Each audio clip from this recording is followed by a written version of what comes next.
সাবেক প্রধানমন্ত্রী শেখ হাসিনা এখন ভারতে আছেন। আমরা যতই নিকৃষ্টভাবে তার কথা বলি না কেন, তিনি পালিয়ে গেছেন এবং আমাদের যে মিডিয়াগুলো যখনই তার ব্যাপারে কোনো খবর বলতে চায়, প্রকাশ করতে চায় এবং সে খবর যাকে বলা হয় যদি ৩০ সেকেন্ডের একটি খবর হয়, সেটিকে ৩ মিনিটে টেনে নেওয়া হয় এবং ৩ মিনিটের মধ্যে বলতে গেলে ২ মিনিটই সেই দৃশ্য দেখানো হয় যে তিনি হেলিকপ্টারে করে বাংলাদেশ থেকে চলে যাচ্ছেন, পালিয়ে চলে যাচ্ছেন।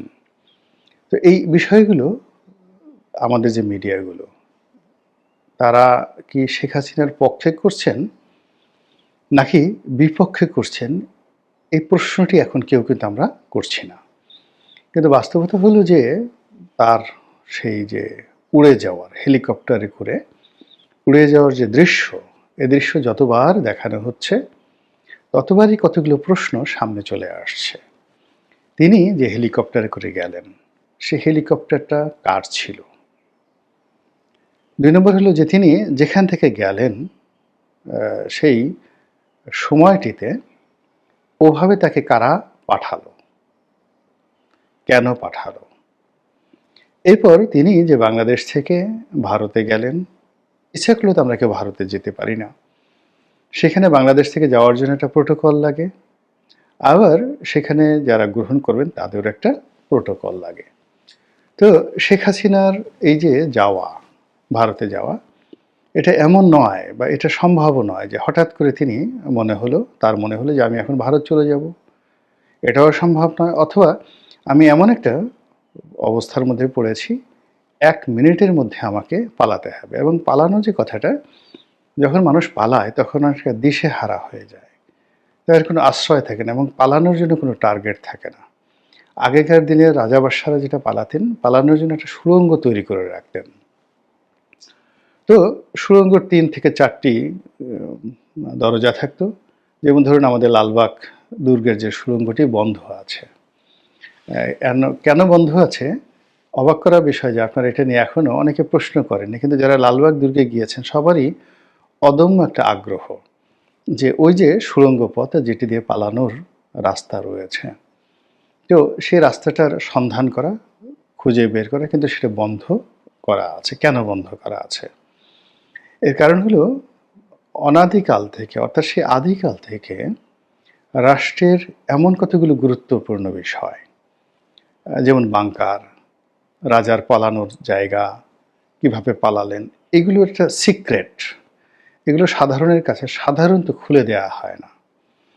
পৃথিবীর সব রাজপ্রাসাদে পালানোর জায়গা কিন্তু ছিল। সুলতান সুলেমানের প্রাসাদে ছিল, মুঘলদের যে লালকেল্লা সেখানে ছিল, তারপর বাংলাদেশের সকল প্রাসাদগুলোতে ছিল, সকল কেল্লাতে ছিল। কিন্তু এগুলো কোনো অবস্থাতেই জনগণের জন্য উন্মুক্ত করে দেয়া হয় না। এর কারণ হলো পালানের যে নিয়ম, কানুন এবং কৌশল, সেই ১০,০০০ বছর আগের রাজারও যা ছিল, এখনকার যে রাজা তাদেরও কিন্তু ঠিক একই, কোনো ১৯-২০ হয়নি। যে কাজেই জনগণের সামনে যদি এগুলো উন্মুক্ত করে দেওয়া হয়, আমাদের এখন বঙ্গভবন আছেন, ওখানে যদি কোনো কারণে প্রেসিডেন্ট সাহেবকে পালাতে হয়, তাহলে আপনি গিয়ে দেখবেন যে সেখানে সেইভাবে আয়োজন করা হয়েছে যেভাবে লালবাগ কেল্লায় আয়োজন করা হয়েছিল। সুবেদার আজম শাহ, উনি যে লালবাগ কেল্লা দুর্গ নির্মাণ করেছিলেন, মুঘল সম্রাট আওরঙ্গজেবের সন্তান এবং শায়েস্তা খাঁর মেয়ের জামাই। তো তিনি যে পদ্ধতি অবলম্বন করেছিলেন, অলমোস্ট হুবহু ঠিক সেম পদ্ধতি গণভবনে, বঙ্গভবনে রয়েছে। অথবা আগ্রার যে দুর্গ, কিংবা কলকাতার যে ফোর্ট উইলিয়াম দুর্গ, অথবা ধরুন দিল্লির লালকেল্লা, এরপর আপনি চলে যান ইংল্যান্ডের বাকিংহাম প্যালেস আর ফ্রান্সের এলিসি প্রাসাদ। প্রায় সব জায়গাতে আপনি পালানোর জন্য যে রাস্তাটি, পদ্ধতিটি একেবারে অলমোস্ট সেম। তো যার জন্য এই জিনিসগুলো সাধারণত জনগণের কাছে উন্মুক্ত করা হয় না, এগুলো খুব গোপনীয় একটা বিষয়। তো শেখ হাসিনা যদি পালাতেন, তাহলে তিনি লোকচক্ষুর অন্তরালে চলে যেতেন। ওখানে পালানোর জন্য অনেক সুন্দর সুন্দর জায়গা গণভবনেও আছে, বঙ্গভবনেও আছে। মানে তাকে আপনি আর খুঁজে পাবেন না লোকচক্ষুর অন্তরালে। কিন্তু আমরা তাকে দেখেছি। তো সমস্ত ক্যামেরা সামনে হেলিকপ্টারে করে তিনি চলে গেছেন সবার সামনে। তিনি নিজে গেছেন অথবা তাকে বাধ্য করা হয়েছে চলে যাওয়ার জন্য, এরকম। কিন্তু তিনি পালিয়েছেন। পালানো বলতে তাকে গোপন জায়গা দিয়ে গোপনে যেতে হবে যেন কেউ তাকে বুঝতে না পারে। অর্থাৎ তিনি যদি সফল হন পালানোর ক্ষেত্রে, তো সেক্ষেত্রে তিনি নতুন করে উদিত না হওয়া পর্যন্ত কেউ তাকে দেখতে পাবেন না। কিভাবে তিনি পালালেন? তাহলে পালানো এই শব্দটি প্রযোজ্য হবে না।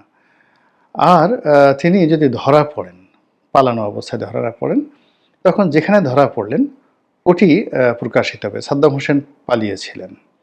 তো তাকে একটা কবরের মধ্য থেকে বের করা হলো। তারপরে গাদ্দাফি পালিয়েছিলেন। তাকে একটা পরিত্যক্ত বাড়ির মধ্যে থেকে বের করা হয়েছিল।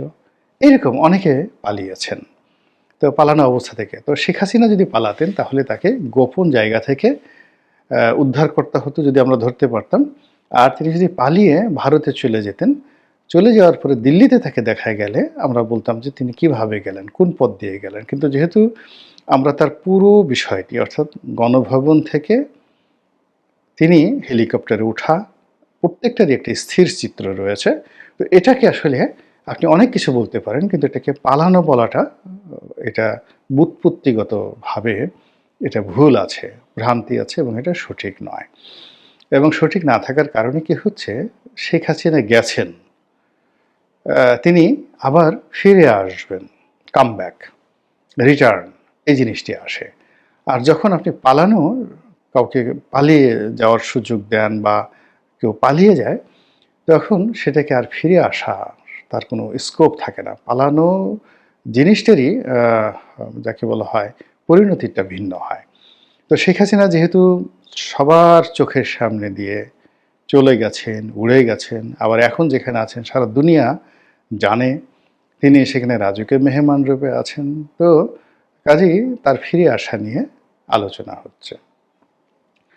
তিনি তার শাসন ক্ষমতাকালীন সময় আয়রন লেডি হিসেবে পরিচিত ছিলেন। ভীষণ রকম আয়রন লেডি, এবং যেন তেন আয়রন লেডি নয়। তার বিরুদ্ধে অভিযোগ তিনি যা ইচ্ছে তাই করতেন। খুন, গুম, তারপরে ক্রসফায়ার, বিচার বহির্ভূত হত্যা যেটাকে আমরা বলি, তারপর অবিচার, তারপরে সাজানো বিচার, কি না। রাষ্ট্র ক্ষমতায় থেকে একটা মানুষ রাজকীয় যে তার যে অ্যাবিলিটি, সামর্থ্য, এটিকে যত নিকৃষ্টভাবে ব্যবহার করা যায় সেইগুলো তিনি ব্যবহার করেছেন বলে এখন দশমুখে শেখ হাসিনা যারা প্রতিদ্বন্দ্বী তারা বলার চেষ্টা করছেন, এবং তার সে সকল কর্মকাণ্ডের ব্যাপারে সবাই এখন অভিযোগ দায়ের করেছেন, মামলা করেছেন, এবং তাকে বিচারের কাঠগড়ায় দাঁড় করানোর জন্য সবাই প্রাণান্ত চেষ্টা করছেন। তো এই ক্ষেত্রে শেখ হাসিনার ফিরে আসা তো প্রশ্নই আসে না। তাকে গ্রেপ্তার করে আনতে হবে, তাকে ধরে আনতে হবে, এবং তিনি যখন আনবেন, বাংলাদেশে আসবেন, তার হাতে শিকল পরানো থাকবে, পায়ে শিকল পরানো থাকবে, ডান্ডা বেড়ি পরানো থাকবে।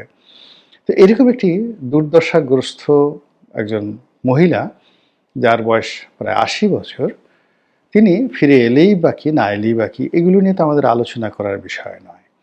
কিন্তু তিনি যখনই কোনো একটা টেলিফোনে তার এক কর্মীর সঙ্গে কথা বলে যে আমি আসছি সীমান্তের কাছাকাছি, অমনি আমাদের অনেকের হৃৎপিণ্ডের মধ্যে ধক ধক শুরু হয়ে যায়, দিল কিউ না ধাক ধাক করে। এটা সেই বিখ্যাত গান আছে না, কাজল গিয়েছিল, আই এম 16 গোয়িং অন 17, দিল কিউ না ধাক ধাক করে। তো যখন কিশোর বয়স থাকে, কিশোরী বয়স থাকে, তখন প্রেমের যে তাড়না, সেই প্রেমের তাড়নায় মানুষের হৃদয়ের মধ্যে একেবারে উথাল পাথাল করে। এটিকে বলা হয় ধাক ধাক করে, দিল কিউ না ধাক ধাক করে। কিন্তু যখন আপনি আতঙ্কগ্রস্ত হয়ে যাবেন, তখন আর দিল ধক ধক করে না, তখন হৃৎপিণ্ডের যে স্পন্দন, সে স্পন্দন বন্ধ হয়ে যায়। নর্মাল যদি ধরেন আপনার হৃৎপিণ্ডের যে শব্দ, এটি আপনি ঢোলের বাড়ির সঙ্গে তুলনা করেন, তাহলে ভয় পাওয়ার পরে কোনো একটি রাক্ষস দেখলেন, খোক্কস দেখলেন, জিন ভূত দেখলেন, সাপ দেখলেন, এরপর আপনি ভয় পেলেন। মানে কোনো ডাক্তার তার যে যন্ত্র, এই যন্ত্র আপনার বুকে লাগিয়েও আপনার হৃৎপিণ্ডের শব্দ শুনতে পাবে না। হৃৎপিণ্ড বন্ধ হয়ে যায়। এখন শেখ হাসিনা যখন আসবে বাংলাদেশে, যদি আমরা বিজয়ী হতাম বা আমরা যদি সুবিধাজনক অবস্থানে থাকতাম, তাহলে আমাদের ওই হৃদয়ের মধ্যে দিল কেউ না ধাক ধাক করে যে আমরা এখন তাকে পেয়েছি, তাকে বিচার করব।